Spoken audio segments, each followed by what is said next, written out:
Suku Karo adalah suku asli yang menetap di dataran tinggi Karo, termasuk Kabupaten Deli Serdang, Kota Binjai, Kabupaten Langkat, Kabupaten Dairi, dan Kota Medan.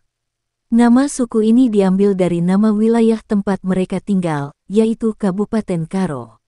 Bahasa Karo digunakan sebagai alat komunikasi dan salam tradisional untuk menyapa adalah mejuah-juah, yang menggambarkan kehangatan dalam budaya masyarakat Karo. Pakaian adat suku Karo umumnya memiliki motif warna merah dan hitam, seringkali diperindah dengan perhiasan emas, mencerminkan kekayaan dan keindahan warisan budaya mereka. Dalam buku sejarah Pijer Podi, Adat Ngeluh Suku Karo Indonesia karya Kol Purn, Sempa Sitepu menjelaskan sejarah suku Karo yang diperoleh dari cerita lisan turun-temurun, yang didengarnya dari kakeknya yang lahir sekitar tahun 1883. Menurut Sitepu, leluhur etnis Karo berasal dari India Selatan, dekat perbatasan dengan Myanmar. Diceritakan bahwa awalnya seorang maharaja yang kaya, sakti, dan berwibawa tinggal di sebuah negeri yang jauh di seberang lautan bersama keluarganya. Maharaja ini memiliki seorang panglima perang yang sangat sakti dan dihormati bernama Karo yang berasal dari India. Pada suatu ketika, Maharaja memutuskan untuk mencari tempat baru untuk membangun kerajaan baru dan mengajak pasukannya, termasuk Putri Miansari yang sedang jatuh cinta kepada Panglima Karo.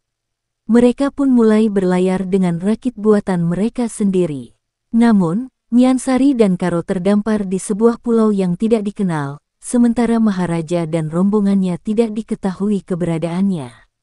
Miansari dan Karo kemudian sepakat melarikan diri dan menikah.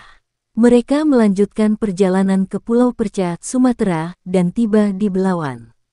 Dari sana, mereka menelusuri aliran sungai ke pedalaman hingga tiba di Durintani, tempat di mana mereka beristirahat di Gua Umang sebelum melanjutkan perjalanan.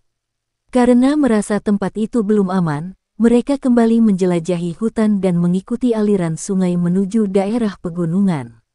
Setelah melewati beberapa tempat seperti Buluhawar dan Bukum, mereka tiba di kaki gunung yang diberi nama Sikeben, dekat Bandar Baru. Beberapa bulan setelah itu, Karo melihat tempat yang lebih indah dan memutuskan untuk melanjutkan perjalanan hingga tiba di kaki Gunung Barus.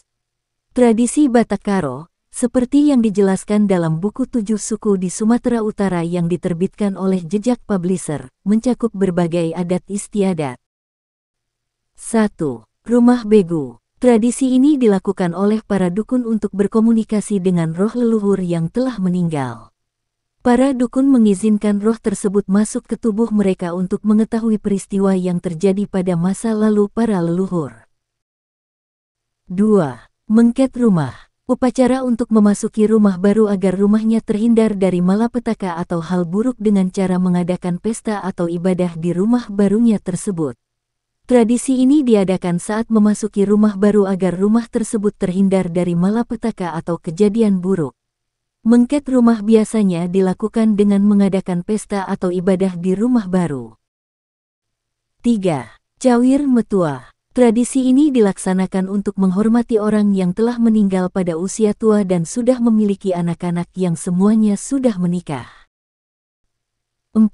Ngampeken Tulan-Tulan. Tradisi ini melibatkan pengambilan tulang atau kerangka leluhur dari kuburan yang tidak layak dan memindahkannya ke kuburan yang lebih baik. 5. Besur-besuri. Tradisi ini mirip dengan syukuran 7 bulan bagi wanita hamil. Kata besur berarti kenyang, sehingga upacara ini bertujuan untuk memberi calon makan ibu yang sedang hamil 7 bulan hingga kenyang dan mendoakannya agar tetap sehat jiwa dan raga. Keluarga dari pihak pria dan wanita diundang untuk berpartisipasi dalam upacara ini. Pada buku tersebut juga dijelaskan mengenai rumah adat Batak Karo. Rumah adat Karo disebut Siwalu Jabu, yang berasal dari kata Siwalu, yang berarti 8, dan Jabu, yang berarti rumah, sehingga Siwalu Jabu berarti satu rumah yang dihuni oleh 8 keluarga.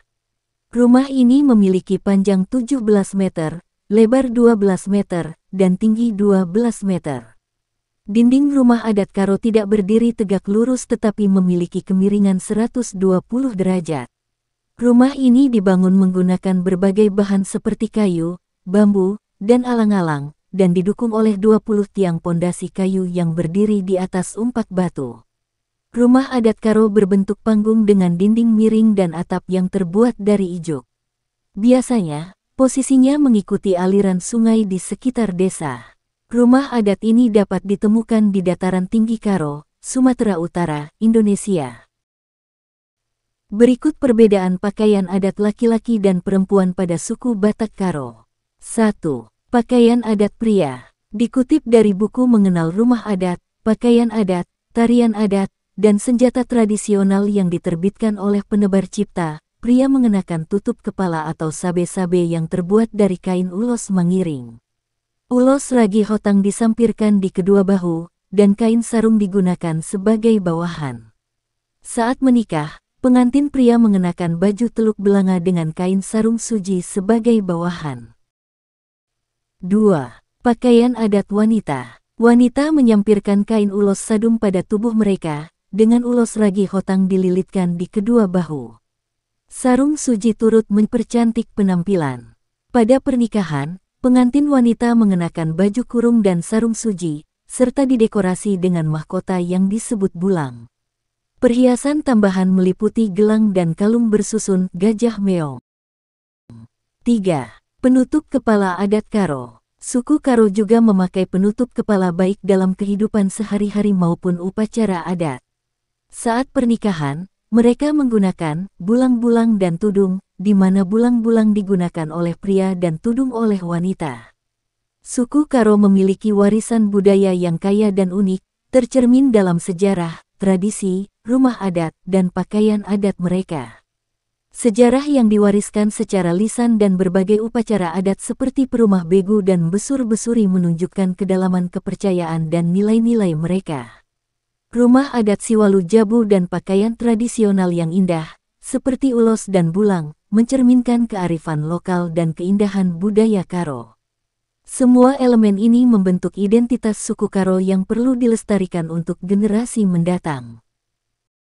Terima kasih banyak telah menonton, semoga terhibur dan bermanfaat. Jika panjenengan berkenan, kami sangat berharap panjenengan bersedia subscribe channel ini. Agar channel ini semakin berkembang, dan selalu menyajikan video-video yang menarik, unik serta menghibur panjenengan.